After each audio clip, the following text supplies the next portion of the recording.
Good morning, everybody. I got my coffee, I got my vape. Let's talk a little.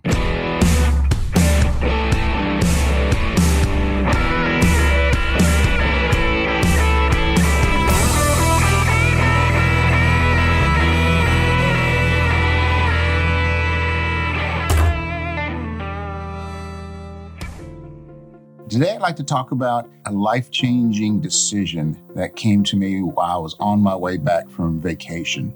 But before we start that, let's go ahead and take a sip and get our brains woke up.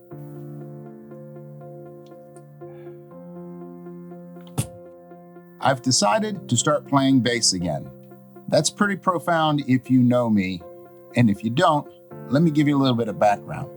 I've been a musician as long as I've almost been alive, probably. My mom has one of those quintessential baby pictures with me naked with one hand up on the piano. Now, I couldn't play the piano, but I could pick out music. We had this organ. It was one of those air organs that had a fan. It was electric. But the cool thing about it is it had a ton of buttons on one side that were all chords. All the chords that you could think of. And then it had the keyboard on the right hand. And before I knew how to play keyboard, I would play those buttons and I would put those chords together and I would write songs. I would take melodies from the radio and I would put my own words to them. Once I got good enough on the organ with all the chords, I realized that I could start picking out melodies with my right hand on the keyboard. And very soon after that, I figured out that if I put more than one note together, I could reproduce the chords. So that was the beginning of my music life. Led up to me singing in chorus in junior high school and high school. I started singing at church because my sister played guitar, and I was at practice one day and this new guy that was on guitar started playing More Than a Feeling by Boston. I told him that if he could teach me how to play that, I would start playing guitar. Now, I'd been dabbling around with guitar a little bit in school, mostly to get out of class, but every time I'd have any kind of momentum and start to get better at the guitar, either a new student would come in and they'd start from beginning, or when I started having my dad drop me off before school and I would get the guitar out by myself, then we changed schools, we moved. So I picked up the guitar, took it from my sister, and started playing guitar. And that buddy and I started playing in bands during high school and later became professional musicians together. The rest of my life was following music, getting better, moving here and there. I actually got pretty decent, but the thing that always stood in my way was my social phobias. And if you don't know about my social phobias, there's quite a few videos, especially Coffees with Phil, where I talk about that. But I was blessed. I would say lucky, but I don't believe in luck. I had people that actually drew me out and sought me out. And I was in situations that was synchronistic to allow me to get better and for my career to progress. I found myself in St. Louis working garage doors, putting up overhead doors with my brother-in-law, which I hated because I was 6'5", 150 pounds sopping wet. And that was a lot of hard work, which I didn't mind the hard work. It was just hard on my body. I'd moved to St. Louis to do that work, but also to further my music career. And I wasn't finding that anywhere. So I was getting ready to move back to Florida. And the secretary at the place we were contracting from actually gave me a number to a friend of hers that was in a talent agency that could place me with a band. So I called this number and it turned out to be the wrong number. I'm not sure why, where she got it from, or what have you. It was actually the number for the competitors of these people. I asked for this particular person, and they said, awkwardly, he doesn't work here. He works for our competitors. Well, being somebody who has such social phobias, I was very embarrassed, and I was going to hang up the phone, but something spurred me on to say, well, can you guys help me anyway? Now, that was out of character for me, but that's what happened. They took down my number. 30 minutes later, they called me back and said that Ike Turner Jr. was going to call me. He did, and it turned out that this was Tina Turner's son, Ike and Tina Turner's son. I started playing with him for about 3.5 years while I was in St. Louis. Played with him, played with other people, moved. My career and my talent just grew and grew. And I found myself in Nashville. I found my bride, Berna, who's an amazing fiddle player, the Barefoot Fiddler. If you don't know her, look her up. She's worth the look up. I got to the point where I kind of got burnt out on playing and I stopped playing. This was just a break. In that break, I had a number of things that happened to me that caused me to develop a muscular condition. I don't know the name of it. It's never been diagnosed, but basically my muscles don't want to relax and they fight each other. Through this period of me going through all this other stuff, I really wasn't interested in music, which was really weird because music was my soul. That was the part of me I could never imagine not playing music. But for some reason, I was fine with it. Then I went to one of Myrna's gigs. It was at a restaurant, and the bass player had a new bass. It was a friend of Myrna's, and I went up there after they were done, and they were all breaking down everything, and talked to him about it. He handed it to me, and then he got called away, which was a blessing for me, because I knelt down to play this really cool bass, and I realized that my fingers wouldn't work together. I couldn't get my brain to cause my hands to work together to play music. I put down the bass, I went back to my seat, and I quietly sobbed.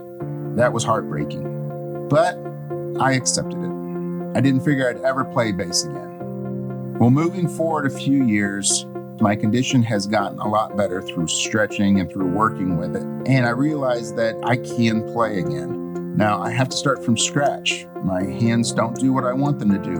My heart has that music in there, and it knows what that music is, but my hands aren't able to express that. Not yet. It's a difference between what I experienced before because they will work. It's just I'm like picking up the bass for the first time. So I've gotten busy with a bunch of different things and I've kind of put that on the back burner.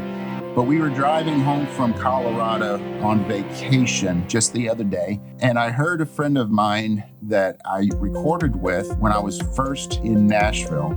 And he is a major part of one of the top country recording artists. I'm not gonna drop any names, but I listened to him on the radio, which was really cool and he inspired me. And I happened to have quite a few sessions that I played, including those sessions, and I was listening to it. Now, normally when I do that, it's just nostalgic. I listen to it and I'm like, wow, that's pretty cool. I had a lot of fun. I enjoyed that part of my life. Well, I haven't done that for a while. For some reason, this just hit me. I heard myself kind of fresh, like if I was listening to a different bass player. And I realized that I was pretty good. I don't like to toot my own horn, but I was pretty damn good. Not only that, because there's a lot of great musicians out there, the one thing that sets people apart, especially in recording, is if you're recognizable. As a singer, if you hear somebody's voice, just about anybody can pick them out. But as a musician, it takes a little special something to be recognizable just by your playing mixed in with all this other music. And I had this unique thing, which meant I had potential that I could achieve my biggest dream. My biggest dream was not to play on stage with artists. Yeah, I wanted to be a famous rock star. I did want to do artist work and things like that. And I did a little bit of that, but that wasn't my dream. My dream is I wanted to be an internationally recognized studio musician. I was very close to that when I gave up, and that just kind of hit me hard. I was very verklempt. I didn't let anybody know it. And right now, I'm going to verklempt myself right on over to that cup of coffee.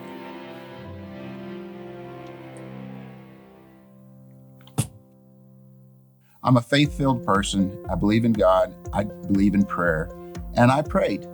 What does this mean? I feel like I completely gave up on my dream and my whole life. I wouldn't change anything that's happened between now and then or where I am, but I feel like I gave up. And I got this message. Well, if you wanted to be somebody on stage playing with an artist, you're too old.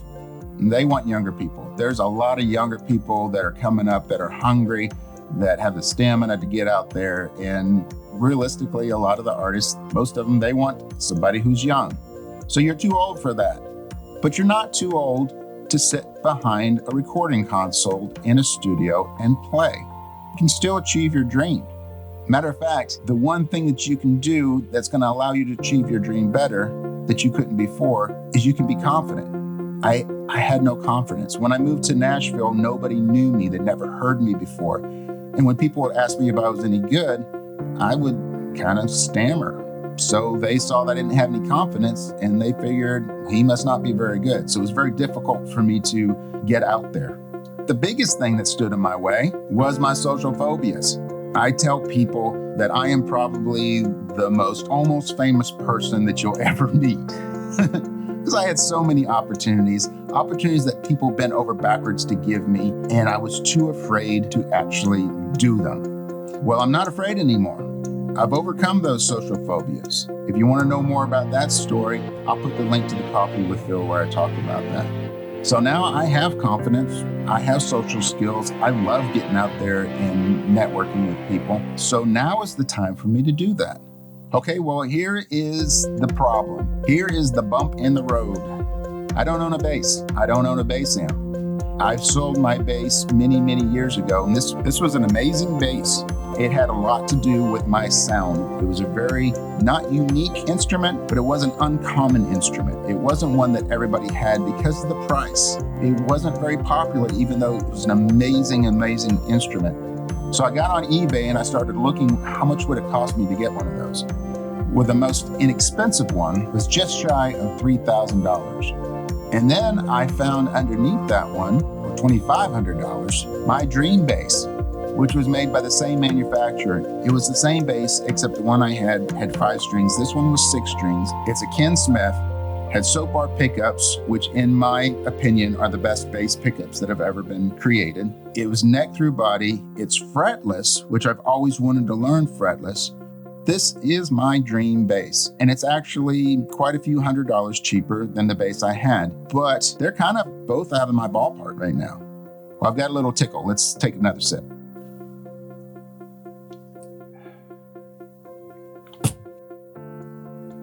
So they're both out of my ballpark, especially since I can't play bass.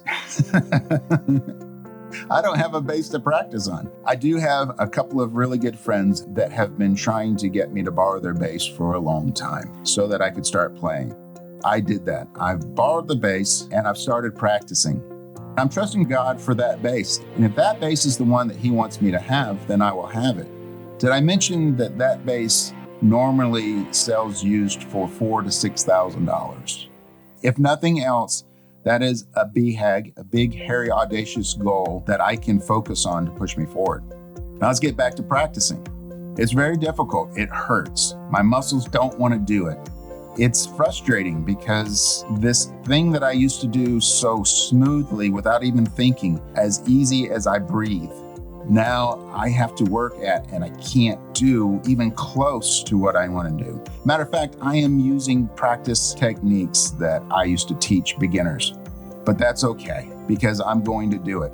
I am talented. That didn't go away. Just because I can't physically do it doesn't mean I'm not talented. I had the talent, but there's a difference between talent and potential.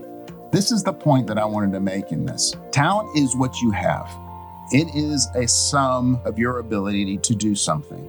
Some people have things that they've developed and things that they've learned young in life and early in life, and their life has drawn them to be able to develop talent at an early age. People think that they're naturally talented. And sometimes they have physical things that allow them to do what they want to do that other people don't have. But it's a sum of what your ability is to do something. That's cool, but that's limited. You can write it down on a piece of paper. You can explain it. You can express it. That's what that is. But potential is something completely different. Potential is limitless. This is where you can go. And that potential, if followed, will change the definition of the talent. Does that make any sense? My potential is unlimited. I am 56 years old and I am starting from scratch playing this instrument. I'm going to invest the $3,000 to get this instrument, or if I can't get this one, I'll get to the next one, because my potential has nothing to do with my age. It has nothing to do with my ability. My potential is unlimited and I can create whatever I want from that. It's an empty palette. It's clay in my hands, and that's exciting to me. That's what's pushing me through the hard practices, the painful practices, and that's what's going to allow me to actually achieve this dream that I've had all my life. Right now, I have the potential to enjoy a sip of coffee.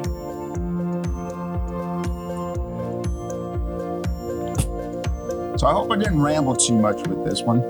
What's your talent? How would you describe your ability to do what you're most proud of doing? It doesn't matter at what point that is, because it really only helps to know what a starting point is. Think next of what is your potential? Well, your potential is unlimited. Phil, I can't do this. I don't have that. I don't have the ability. I have no idea how to acquire this. You know what? It doesn't matter. Synchronistically, if you start on that journey and you are dedicated, and that's important, be dedicated, then you can achieve anything that you want to. Anything. Miracles will happen when they need to. I really, truly believe this. Not just because of a Pollyanna outlook on life, but because I've seen it happen. I've seen it happen in my own life, but more important, I've seen it in so many other people's lives. Go for that potential and you can achieve whatever you want to do, but you have to put the work in. You have to believe. Focus on what it takes right now to achieve the next step. And step by step, every journey is completed. Remember, you may forget about the dream, but the dream never dies. So let me know in the comments. I would love to know what kind of dreams. What is that you've always wanted to achieve? What is that you've already achieved? How are you getting better? How are you realizing your potential? How do you use practice? Let me know. Let's start a conversation. If you're new to my channel, please take a look around. I've got quite a few of these coffees with Phil. I am full of Phil coffee. I hope you enjoyed this video, and I hope you find others in there that you enjoy as well. If you do, please consider subscribing, liking, maybe even sharing this with somebody else that you think might benefit from it, or just enjoy it. I'd really appreciate it. It really helps me out. Also hit the ringy-dingy thing so you're notified every time I put out some videos. I have some nature video from Colorado and from the mountains and the aspens turning that are in the can. I've got quite a few estate sale and flea market videos that are in the can, and I'll have those coming out just as soon as I can possibly get them done. And as always, no matter what tune that life plays you, always find your groove. Your groove is out there. Thanks for hanging out with me. Thanks for listening to my story. Talk to you later.